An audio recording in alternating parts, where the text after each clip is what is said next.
Stockings, it's Britta with another kind of long-awaited video.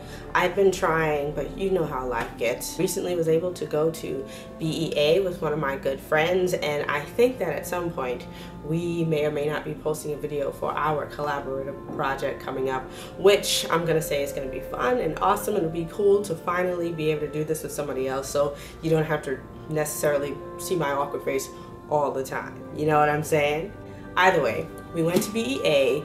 It was 100% awesome. It was like just books for days. That being said, to drive more home into the point, I have recently started reading the School for Good and Evil series. It has taken my heart. Please look at that, the School for Good and Evil. All of this links up with BEA is that I got to meet Soman at his station, where unfortunately he wasn't giving book 3 out, which is something that they said would be given out. But he was, however, signing these beautiful posters for the last book, School for Good and Evil, The Last Ever After. And I freaking think that it's the most gorgeous thing ever. Do you see this crown? Can I have it? Either way, let's get to it. I'm already going off point. Well, I recently started reading The School for Good and Evil, A World Without Princes, which is book 2. And in one of the chapters, one of my favorite character nevers called Dot created a book club called the Supper Hall Book Club, and I decided that that's the cutest thing, so it's probably going to be the name of my book, the bookish section on this channel, because I just think it's the cutest thing ever. So that's the explanation behind the name. Now on to the point.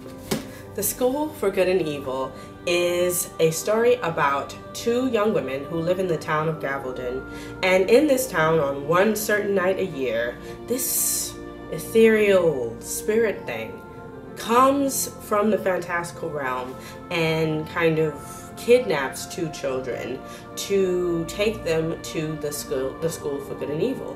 One child is usually in the School for Good, the other child is usually in the School for Evil, and in this school, as a collective unit, they prepare heroes and heroines to kind of meet their destiny. On one side, you have the School for Good, which has basically housed some of our most beloved fantastical characters ever. Cinderella, Snow White, freaking all the people that we love, okay? Love them. Ariel, Little Red Riding Hood, all our favorite people. Then on the School for Evil, basically they've done the same thing but opposite for all our favorite villains. The Evil Queen, Maleficent, the Green Witch from The Wizard of Oz, which I can't remember. I'm sorry, I'm doing a horrible job here. But you get my drift. Rumpelstiltskin, freaking, come on, right?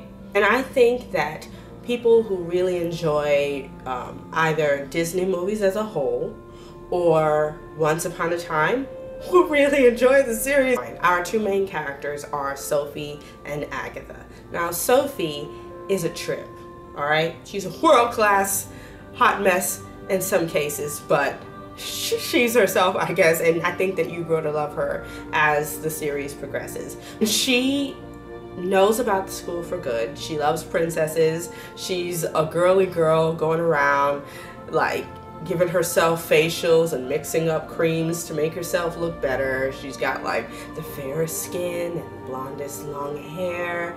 But the problem with her is that she tends to be a little shallow sometimes, and she kind of walks around in the guise of being good because she wants to be in the School for Good. She wants to be a princess. She wants to find her prince and her happy ending. She then meets Agatha, who the town has basically decided is a witch, even without any kind of evidence to support that fact.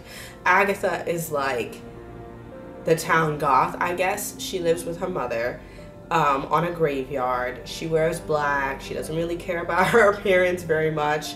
But let me tell you that Agatha, she's so awesome. I think that both of our heroines, you just love them both for various reasons, but Agatha is so cool. Like, she's just, I think anyone who's ever, I guess, felt like an outsider, which is most likely everyone, will really be able to relate to Agatha a whole lot. Either way, they become friends.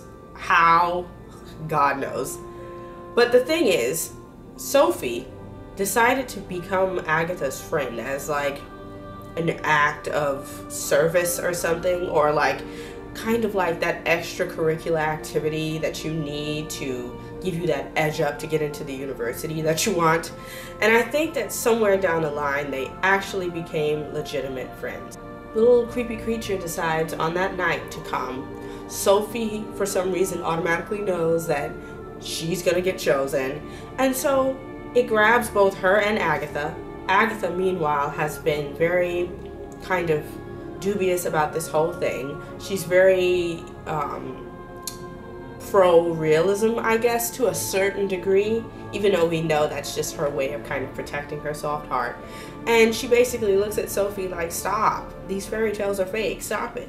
But then they obviously share their rude awakening when the little beast creature thing comes, grabs them both, and takes them to where the School for Good and Evil is. What I most loved about the premise of the story way back when I first saw it in hardcover is that the one that you think that basically has a stamp on her forehead for being the bad one is the one that gets kind of transported to the School for Good. And then Miss Princess Sophie gets transported to the School for Evil. Who knew? Of course, that's genius, actually. I love his world building.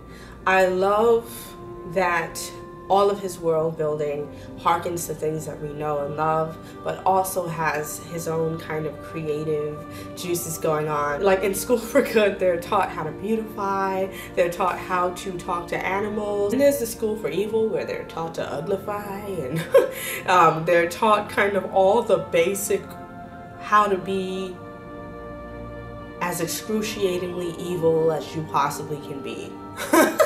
Like some of the school, so I'm just like really like they're taught by wolves and kind of beaten by them as well, and yeah, there's a lot of stuff going on in both schools. I love Agatha and Sophie's relationship. I love kind of everything from Agatha's point of view, because in her point of view, she's been kidnapped. All she wants to do is freaking go home. I mean, if I were Agatha, I'd probably want to do the same thing.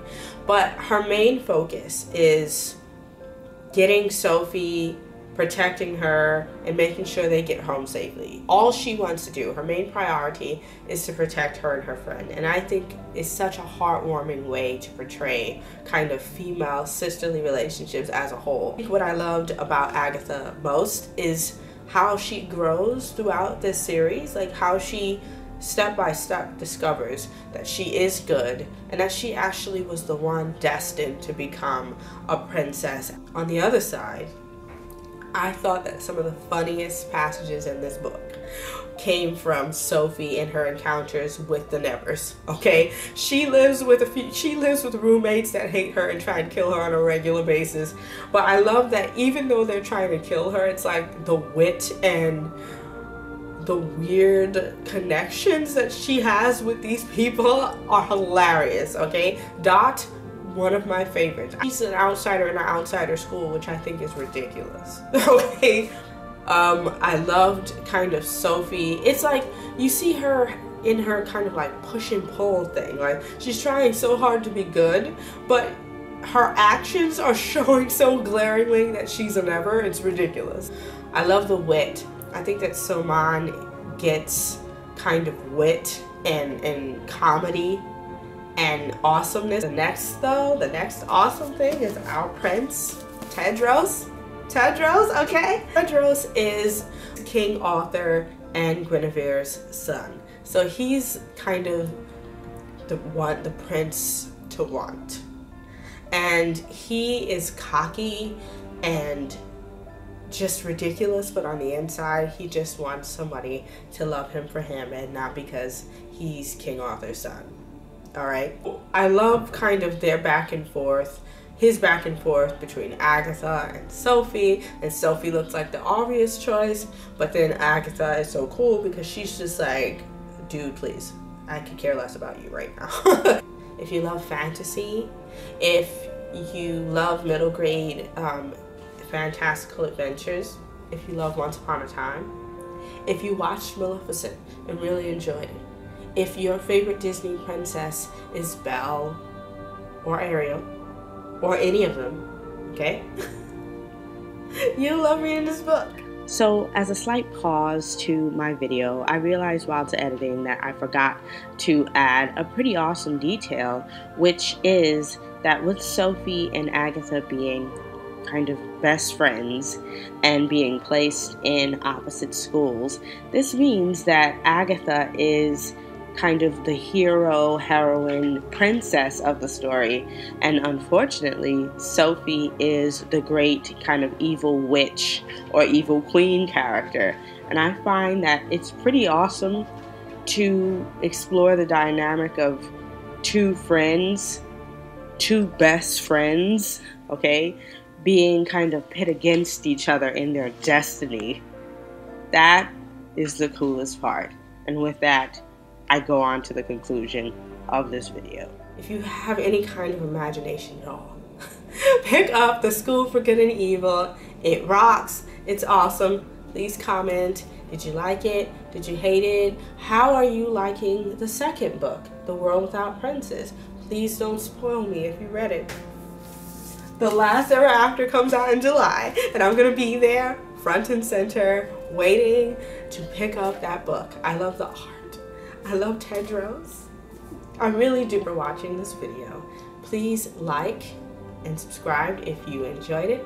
And you can find me on Instagram, on Tumblr, and on Twitter, and probably various other places online. I'm gonna link all of those in the down bar. That you're having a wonderful weekend, and I will talk to you soon, hopefully. Hopefully sooner rather than never. Peace.